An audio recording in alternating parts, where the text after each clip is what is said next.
संत ने मुझे श्राप दे दिया। जैसे ही मैंने गंधर्व शरीर को जब त्यागा है तो मैं एक यानी कि दासी के गर्भ से जन्म लिया है।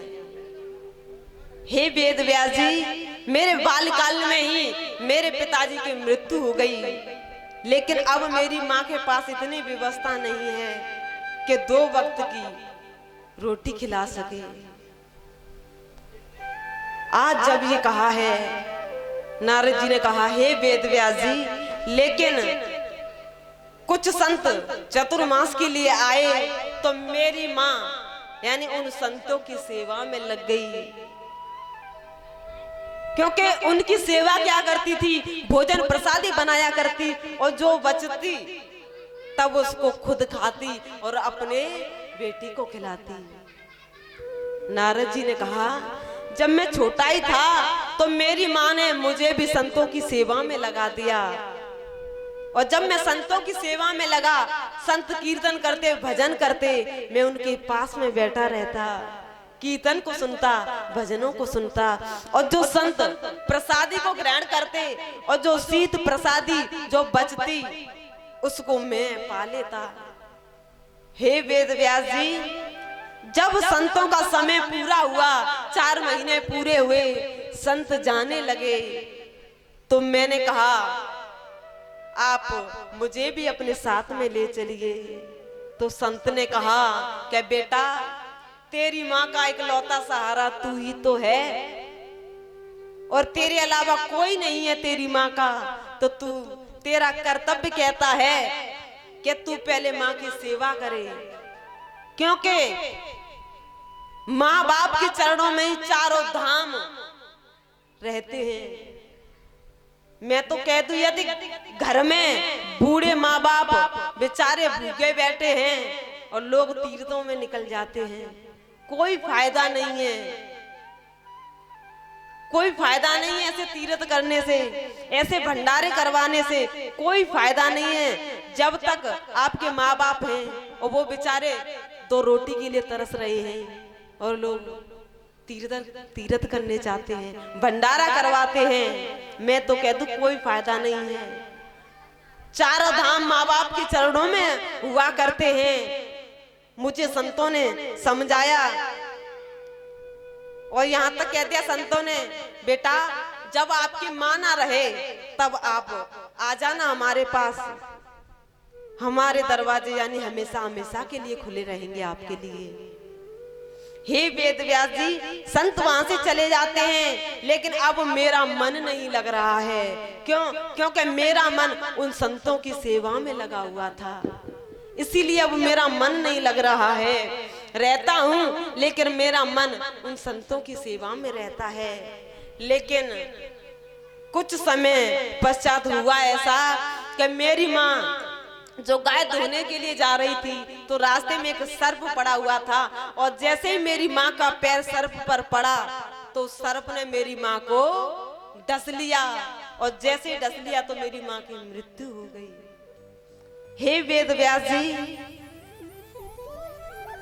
मेरी माँ की जब मृत्यु हो गई थी तो मुझे दुख भी बहुत हुआ था।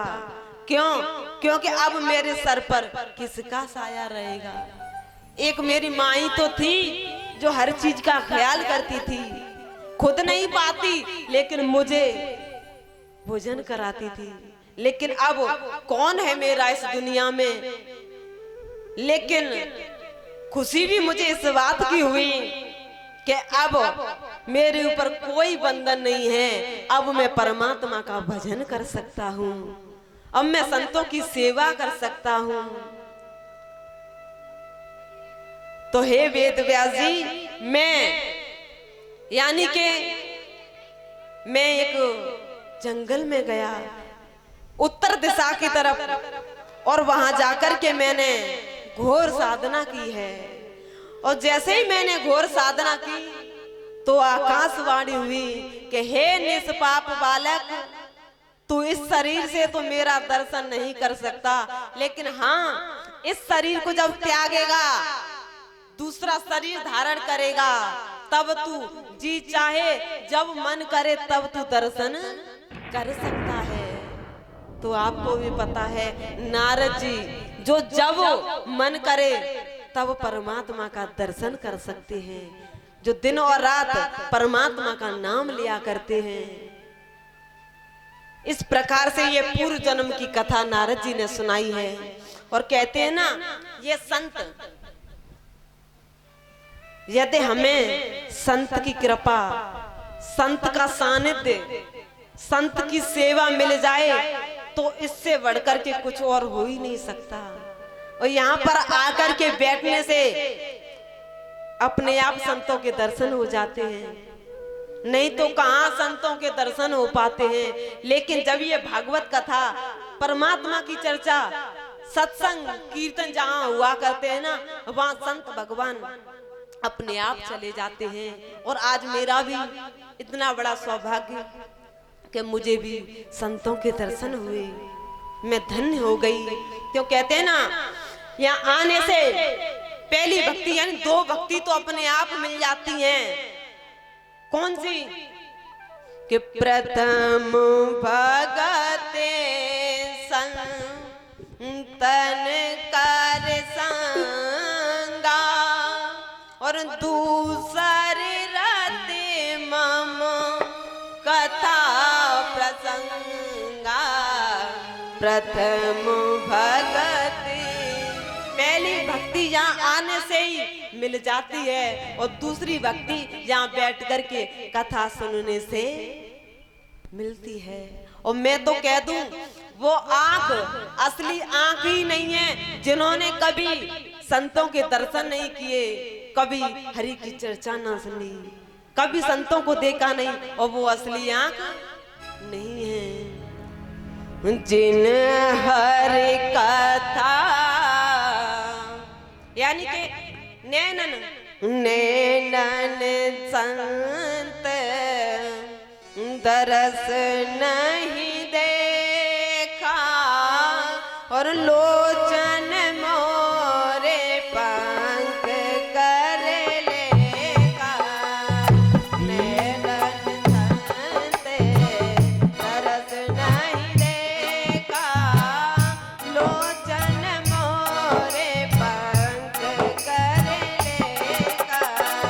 श्री राम जय राम जय जय राम, श्री राम जय राम जय जय राम। जिन नैनों ने, जिन आंखों ने संत के दर्शन नहीं किए, वो असली आंख हो ही नहीं सकती।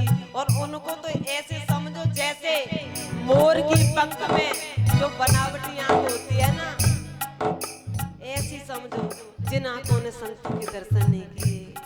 और जिन कानों ने परमात्मा की कथा को श्रवण नहीं किया, वो भी असली कान नहीं हो सकते। जिन हर कथा सुने नहीं काना, श्रवण रंध्र रहे भवन समाना। जय राम जय जय राम, श्री राम जय राम जय जय राम। जिन हर कथा सुनी नहीं काना और श्रवण रंध्र नहीं भवन समान, वो असली कान हो ही नहीं सकते जिन्होंने कभी परमात्मा की चर्चा, परमात्मा की कथा को श्रवण नहीं किया। और वो तो कान ऐसे समझो जैसे सांप का जो बिल होता है ना, बस ऐसे समझो। ये जो हरि की चर्चा है ना, बड़े कहते हैं करोड़ों जन्मों के जब पुण्य उदय होते हैं ना, एक दो जन्म नहीं, करोड़ों जन्मों के जब पुण्य एकत्रित होते हैं, तब कहीं जाकर के ये हरि की चर्चा सुनने के लिए मिलती है। और संत तो ऐसे होते हैं महाराज, जिस पर कृपा संत भगवान की हो जाए ना, उस पर तो परमात्मा की कृपा अपने आप हो जाती है। कहते हैं ना, मिल गई साधु संतों की सेवा मुझे मिल गई। साधु संतों की सेवा मुझे अब जमाने की दौलत नहीं चाहिए, इनकी सेवा